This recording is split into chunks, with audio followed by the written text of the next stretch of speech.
Well, my month has been very busy. As you know, we are building up a homestead, so we got our rabbits. Literally a homestead. You're like homesteaders Yes. there with chickens and goats and We don't have the goats yet, but we got the rabbits since I saw you last. And they are adorable. And I just, want to kiss them and pet them. And one of me, so her official name is now Scaredy Pants. We got a tractor. So, and I don't mean a little tractor. I don't mean like a real tractor. Or I mean a real tractor, yeah. So the salesman's like, do you want to try it? I'm like, no, that's the guy. I have to. So, I got to drive around the parking lot in a tractor. And Chris, of course, is having the time of his life, taking it back on the trails and things. And yes, we started harvesting. You asked about my lovely display behind me. Yes. I'm excited. I should take a screenshot of that here. Yes. So we have cucumbers. We have jalapenos. We have tomatoes. We've got, oops, there it goes. I don't know if this is a pumpkin or a squash or what. We accidentally. A squash of some kind. I think it was coming from the pumpkin patch. The problem is we picked it too early. We've got some butternut squash here. Mm-hmm. We've been having butternut squash soup and all kinds of stuff. And then this is actually my daughter-in-law's, but we do have green peppers out in the garden. And then we discovered a single lone apple tree and wow. 5 million apples. So we have, this is apple cider, and it is the best apple cider I've ever had in my life.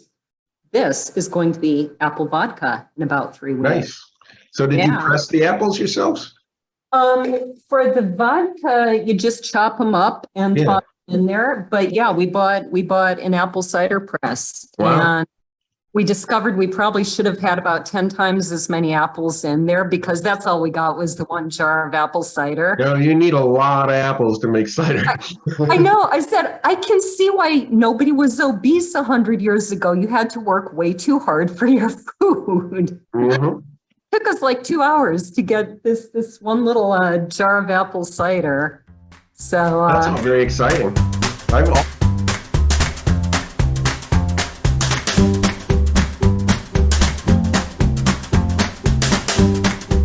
Question was, why are we drawn to these vigilante characters? But also, they're usually larger than life. When you think about Jack Reacher, John Wick, James Reese, even the Scarlet Pimpernel going way back. Absolutely. This is a classic character. Lee Child talks about this. The idea of the Ronin, the wandering knight errant, the character who goes riding into town like in a Clint Eastwood movie, and up the town, and then like Shane, rides out of town afterwards. We live in a world in which justice is a rare commodity. We live in a world where people yearn for it.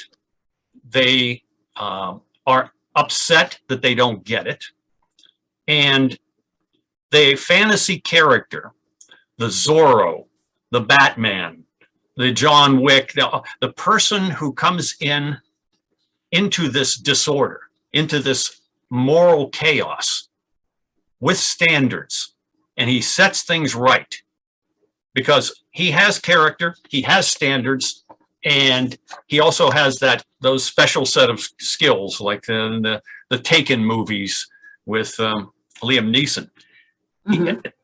This is a universal character. You find him transcultural and that appeal.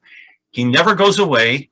The Jack Reacher character, and I hope that Dylan Hunter acquires the same kind of currency that Jack Reacher did. But those kinds of characters speak to our basic need for justice. And that's one of the reasons why those are very, very common fantasies and very, very common themes and characters in novels and in films. And I wish that more films were a little more original than they are, more stories, because a lot of them are just, the guy's out for revenge and bang, bang, bang, bang, and it's nothing but a shoot 'em up.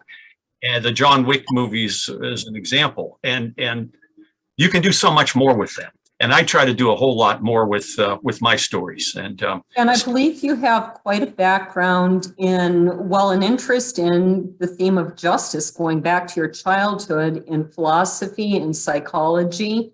yes. And to me, that sounds like you have the perfect background to bring something more. So what is the something more that you bring to just running around killing everybody who wronged you? Right.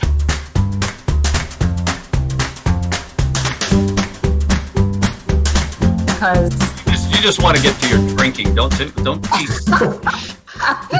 you got me. And speaking of, so the next beer, again, name pairing. Once the reading happens, the reason for this pairing will become completely apparent. This is from Prairie Artisan Ales in St. Louis. It is called Bomb. Okay. This is the one. This is the other one that we have poured before. It's the bomb. That is okay. So that's a different version of Bomb.